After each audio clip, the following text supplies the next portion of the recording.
When did you genuinely think you were going to die? What happened instead?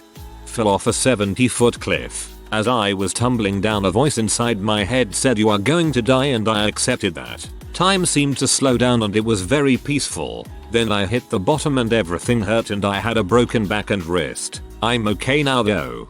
Your acceptance and the peaceful feeling are probably what saved you. You are more likely to survive falls when relaxed. This is why a lot of drunk people fall off of balconies without a scratch.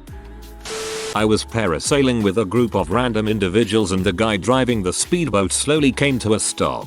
He started yelling. We ran out of gas. My first thought was that once I hit the water, this parachute was going to drag me down. I started unbuckling my harnesses. The guy kept yelling we ran out of gas, and I'm thinking, yeah, I get it. I'm working on not drowning. I get through about 2 buckles when he starts back up. Later I found out it was a prank, and they all thought I was daft for not responding when all I was really concerned with was survival.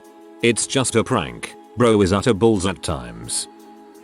Lyme disease. Started out thinking I was having a panic attack. Then my heart started palpitating. Then I started to run sweat. And my brain started to fog badly. Can't describe it much better than that. Thought I was having a heart attack or something. Ended up losing 15 pounds and 3 days from sweating. Sleeping 20 hours a day. After 13 weeks on 2x100mg doxycycline and 3 months to recover. I'm like 95% normal again. I do not recommend Lyme disease as something to try. I do not recommend Lyme disease as something to try. Sci-Fine puts down tweezer holding the tick. I was skiing at a resort and went out of the gates that said you may die. I have plenty of backcountry experience and knew what I was doing. Problem was it was a complete whiteout on this peak and I got disoriented along with my 2 friends. We ended up dropping on the backside of the mountain instead of dropping back to the resort. We didn't get out till 10 PM. We had to hike up a mountain to get out and get cell service for help. The snow was so deep we couldn't touch hard pack snow with 180 centimeters ski. I had intense hypothermia, and both friends got frostbite pretty good. We actually thought we weren't going to make it and made a death video that I still have to this day. My grandma was driving me to the train station a rainy evening on a winding road with 1 lane in each direction. Suddenly a large truck coming in the opposite direction has its trailer skid, going 90 degrees on the front part of the truck and filling our whole lane with a massive vehicle approaching at a combined speed of more than 100 miles per hour. I just had time to think. So this is how I die before my grand somehow took our little car into the ditch and up on the road again, at full speed, completely bypassing the oncoming wall of death. Mind you, this is Norway. The ditch was deep and loose, full of rocks and wet soil, with trees and boulders everywhere. That took a reaction time and wheel control worthy of a world-class rally driver. I was just sitting wide-eyed and dumbstruck in the passenger seat staring at my 78-year-old granny. When I finally came to my senses enough to stutter how the frick did you do that, she just shrugged, a matter of fact had to go round. You see, or else we'd be squashed, and never spoke of it again. To this day I have literally no idea how she managed that, and I never use "you drive like my grandma" as an insult. Indeed, few are worthy of that compliment.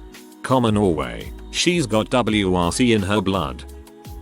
As a young teenager in the late 80s, a friend and I were curious as to what would happen if you inhaled the gas used for Bunsen burners at school. I think it was butane, which can be fatal. Please, no one try to recreate this. Anyway, I started and took a couple of large breaths in. Started to feel lightheaded, then my friend looks over to me and says, "Are you okay?" I'm feeling good, lightheaded and smiling. I go to reply to him, but just as I'm about to, I hear a small tick sound, like a clock, and everything seemed to change very slightly. I'm confused for a second, then my friend looks over to me and says, "Are you okay?" I didn't answer him from the first time obviously, so I go to answer him and then click. Everything changes again, only now I recognize it. It's like my head twitched back into a position it was in 3 seconds ago. I'm sitting there puzzled, then my friend looks over to me and says, "Are you okay?" Yes, I try immediately shouting, but nothing comes out. I try to make a fist and stamp my feet, but I'm paralyzed. Then my friend looks over to me and says, "Are you okay?" I'm now trying to shake my whole body, screaming, "What the frick is going on?"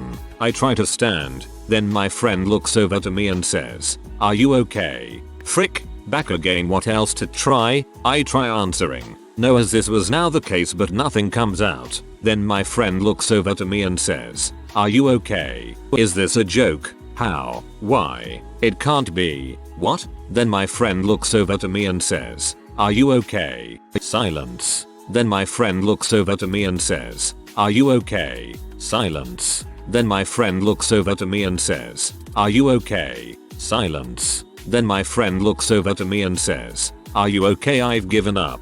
I sit there silently waiting for the question again, but this time by even 0.2 of a second longer than before. I know it's different. I look up and say, "Yes." He smiles back and grabs the rubber tube for a turn. I put my hand out to stop him.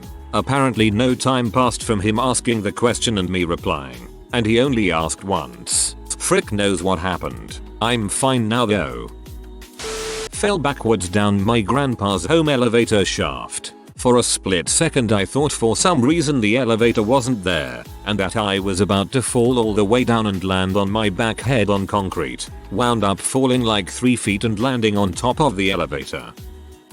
There was a shooting at my high school. Not much we could do except for go into lockdown and wait for the police to show up. An awful 4 hours in a corner of a dark room while we can hear crap going on just down the hall. I was scuba diving off the coast of Florida. I was in roughly 60-70 feet of water when I got an insane migraine. I had never had a migraine before, and haven't had one since. I couldn't see straight. My head felt like it was about to explode and I knew that I was about to throw up. But there was a problem.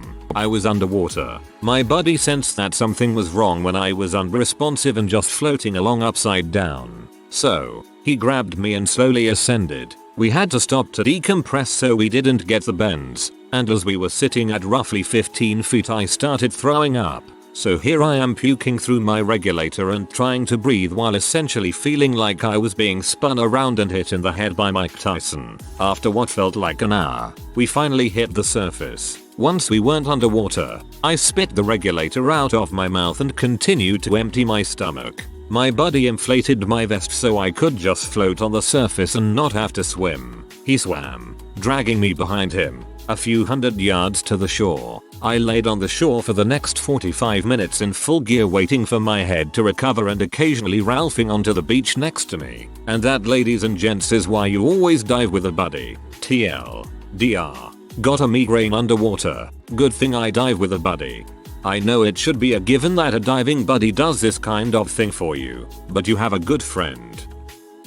I was bouldering, climbing without ropes, at Horse Pens 40 in Alabama. I was about 20 feet up and I'm almost to the top and there's no holds left to get over the top. I stand there for a minute or so and I'm feeling around for a good hold and can't find anything. Then one of my legs starts to shake uncontrollably and I start to panic. One of my friends was going up a different route and saw what was going on. So he scrambled up to the top and reached over the edge to pull me up. Just as he grabbed my hand, my foot slipped off and he was able to hang on for just enough time to get my footing back and make it to the top. Probably wouldn't have killed me unless I landed really badly, but I would have definitely broken both legs and probably some other bones. If you're bouldering, try to stay under 10 feet and use a crash pad. Don't be stupid.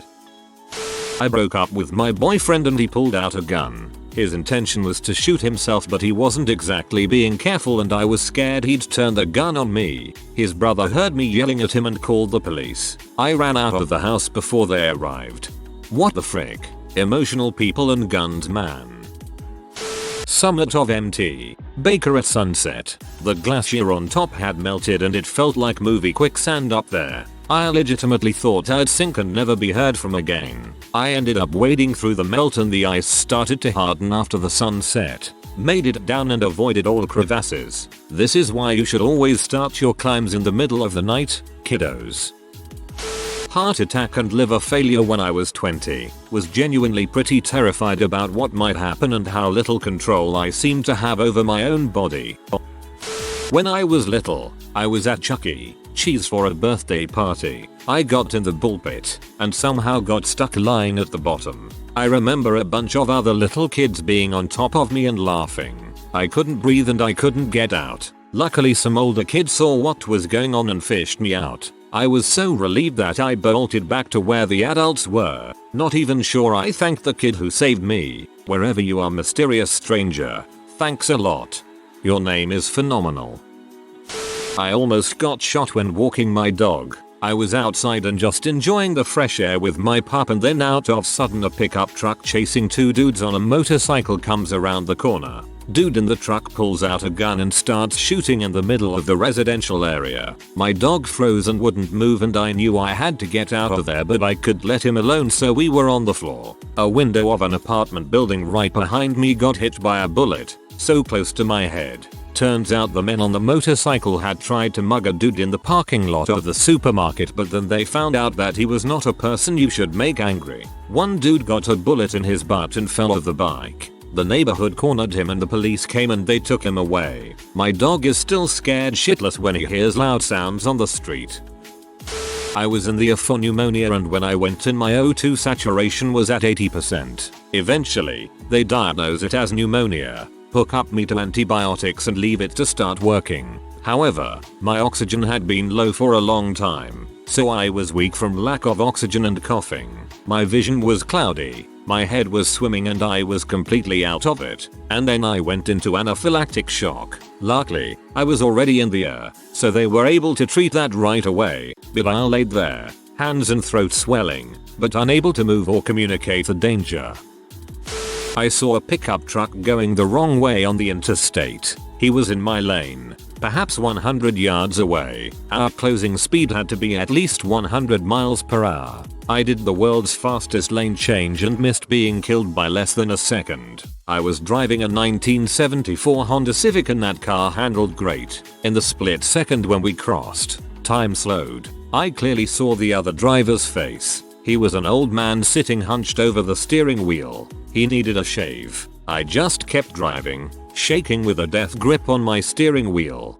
Same thing happened here, except he was in the left lane or I would be dead. I didn't think anything of the lights coming right at me until they drove right by my door. I was going to call 911, but about 30 seconds later I saw 3 sheriffs speeding after him.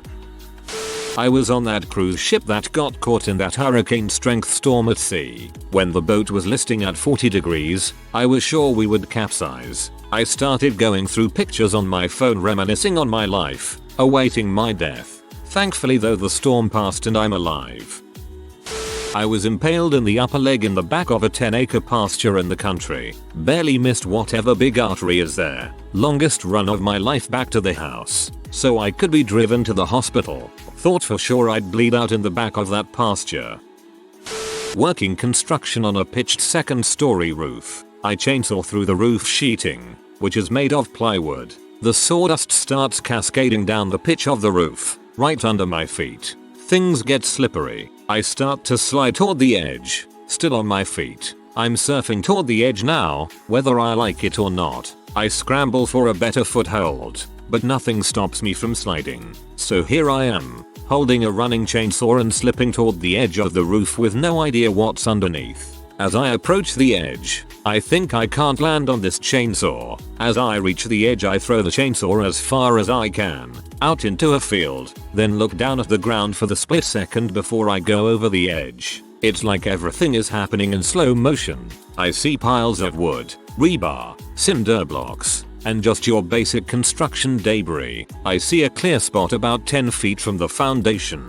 This is it. At this point, I'm going over, period. I make a controlled jump, aiming for the spot with no debris. 2 stories later, I hit the ground exactly in that spot, execute a perfect roll like I would if I took a spill on a skateboard, and I'm back on my feet, completely unhurt. The chainsaw is on the ground 20 feet away, still running. A guy runs up to me asking if I was okay. He saw it all happen. He's amazed. Tells others. They tell the superintendent. The super calls my boss, who makes me take the rest of the day off just in case. TLDR. Fell off a 2-story building with a running chainsaw. Executed somersault. Survived completely unscathed. THB, he thought he was in a movie scene. Dude, I don't know exactly what the technology is now, but waiting to get results from a second HIV test 6 months after whatever encounter you had concerns about is just brutal. Waiting 2 weeks for the first one is bad enough. I recognize that HIV doesn't necessarily kill you anymore, but try convincing someone of that waiting to get their results. When I was around 16, I was dating a pretty cool guy. We had the same interests. He was a bit older. My parents liked him etc. Well, with time I learned he had a bit of a temper and learned what to avoid doing in order not to make him mad. Up to this point he never actually hit me or anything. Just shoves and pinches. Stuff like that. Actually still have a little scar. Any normal person would have left by then, but my younger self really believed to look for the good in people and had terrible self-esteem. Anyways, one day I snuck out of my house at 2 AM. We were in the back of his truck making out and he tried to initiate sex. Me, being 16 and raised to be a guilty Catholic, said no. He gets pushy and I keep saying no. He gets mad and puts his hands around my neck and just starts squeezing.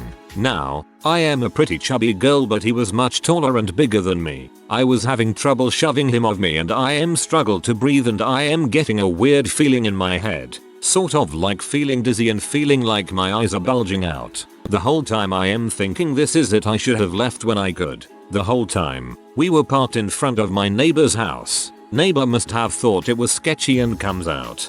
BFCs and turns on the truck and just drives around before he tells me to get out and I end up walking home at like 3 in the morning. Never told my family and they still ask about him from time to time even though it's been like 4 or 5 years. Scary crap. Report him. People like that just do it over and over again to different people. Got bronchitis but was too lazy to go to the doctor. My lungs were super inflamed and I was having a hard time breathing and was just uncomfortable. One time when I was home alone, I went into this coughing fit that just wouldn't stop. I coughed so much I threw up. Didn't even make it to the bathroom. Just on the garbage can in my living room. Then my breath got stuck. I don't know how to explain it, but whenever I tried to inhale, I just couldn't. It felt like the air just wasn't going down. I honestly felt like I was going to die that day on my living room floor. That was the wake-up call to go to the doctor. When I went there, the doctor told me my lungs were super inflamed and I had really bad asthma. It took a lot of inhalers and 2 rounds of antibiotic, steroid pills and steroid shot on my butt to finally feel better. Should have gone to the doctor right away. Was during a driving lesson. I was driving down a residential road and out of nowhere this guy in a small van just comes hurtling towards me at full speed, at least 10-20 miles per hour faster than the limit. His van is slightly on my side of the road so he is gonna hit me and he is clearly not paying any attention to the road. I could see his eyes were looking at somewhere around his radio, and I just froze. Thankfully my driving instructor reacted quickly and sounded the horn to get his attention and the guy swerved at the last second onto the pavement. Good thing there were no people there, and kept on going at the same speed down the road. The bastard. Looking back it was obvious I was not going to die, but when I was 4 or 5 or so my stepdad would hold a lit lighter eye close to my face in lieu of hitting me, and there were a few times I genuinely believed I was going to die.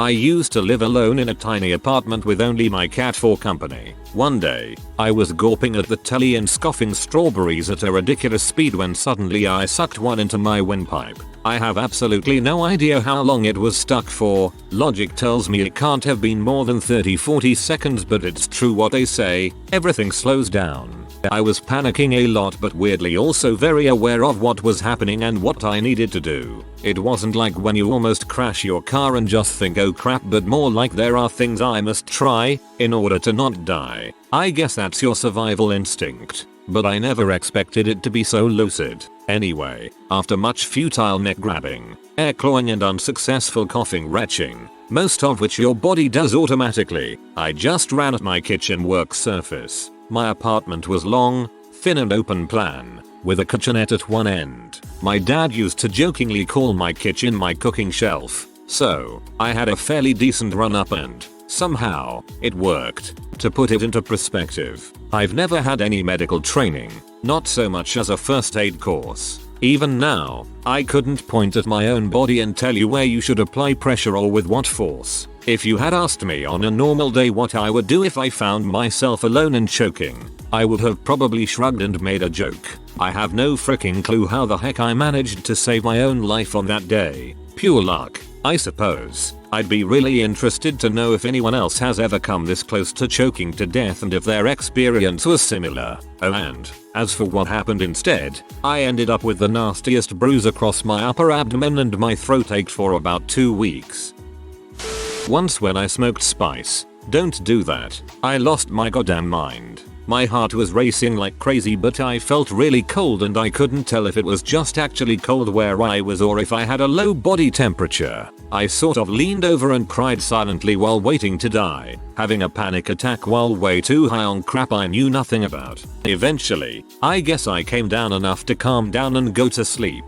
I woke up feeling depressed but okay. My whole body ached like a mother sucker. I couldn't breathe. I kept gasping trying to breathe. My hands were blue, and I was feeling really sleepy. My heart was pounding, fluttering in my chest. My vision started to go black and I went with it. Then they stabbed me with the EpiPen. I gasped and got a bit of air. I kept gasping and getting bits of air. My vision started to come back. I went to the hospital for observation, and that's how I almost died because of Bull's essential oils my co-worker diffused. Man, those kinds of people suck. Sinus burrow trauma. For about 10 minutes I legitimately thought I was going to die. Happened on a plane. Out of nowhere I feel an excruciating pain on the inside and behind my eye socket. Felt like someone put an ice pick through my eye. A million possibilities went through my head. The most plausible that a blood vessel in my head exploded and I was going to die shortly via aneurysm. Thankfully the pain subsided and I googled the symptoms. Turns out my sinus was blocked to take off and there was a massive pressure imbalance on the inside of my sinus and the cabin of the plane. Basically the air in my head started to expand without being able to escape. Sinus burrow trauma. I rate 0/10. Well, here's my tip for that didn't happen today. The mechanical pencils my dad got me for school back in middle school came with these little plastic end caps on the erasers. They had tiny holes on the top that if you happened to blow through made a high-pitched whistling sound. Me being a dumb middle schooler kept making this thing whistle. My friend made me laugh while the thing was inside my mouth. So I inhaled it and the darn thing slipped past my vocal cords and fell all the way into one of my lungs. I was pretty sure my lung was going to collapse because of the immense pain I was in. My mom rushed me to the hospital and we luckily got it extracted. Swimming in the Gulf of Mexico, I was caught in a riptide. I said frick you Poseidon and kept swimming. I know you're supposed to swim parallel, but panic and adrenaline from thinking you're about to drown makes you not think straight. The only thing that went through my mind was just keep swimming. This isn't going to be the end of you. When I got to the beach I just freaking collapsed. Had I been out there like a minute or two longer I'm sure I would have been so tired I would have just given up. It took about half an hour for the 100-yard walk to the car. So I was deployed to Kabul on one of my deployments doing PSD. I was the TC, shotgun of the lead truck, which was just an armored Suburban. Kabul is mostly safe-ish most of the time as there is a massive ISA presence there. We were driving down the main road and an Afghan police convoy pulls in front of us. They are driving Toyota pickup trucks with DSHKs, the Russian contemporary of the .50 cal machine gun, mounted in the back. Their rear truck is about 20 feet in front of my truck. The Afghan gunner swings his DSHK around, points it right at me, and racks around into it. The bullets from those machine guns would cut through our truck like paper. I pretty much though I was about to get ripped to shreds without even being able to shoot back. The Afghan then just looks right at me, smiles and waves, then his convoy speeds off. I've been shot at a number of times, been near, thankfully poorly placed, IEDs, and other types of things, but at least in those cases I knew what was happening and could fight back. When someone points a machine gun that's capable of taking down aircraft at you from 20 feet away, there isn't crap you can do about it. It was just a prank, bro.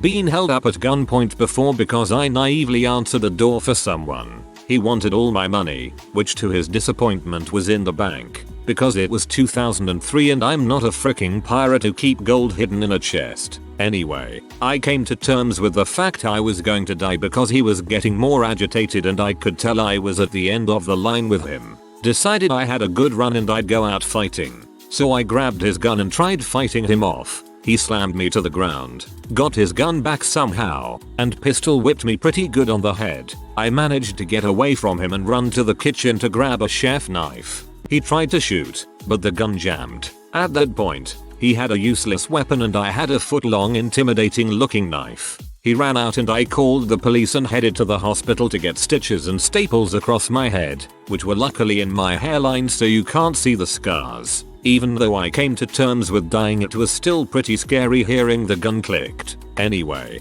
it wasn't a big life-changing event. For a little bit I felt like I had a new perspective on life, but then I settled back into my same routine I had before. If you are new to the channel, you can subscribe. I publish new videos every day. Until then, check another video.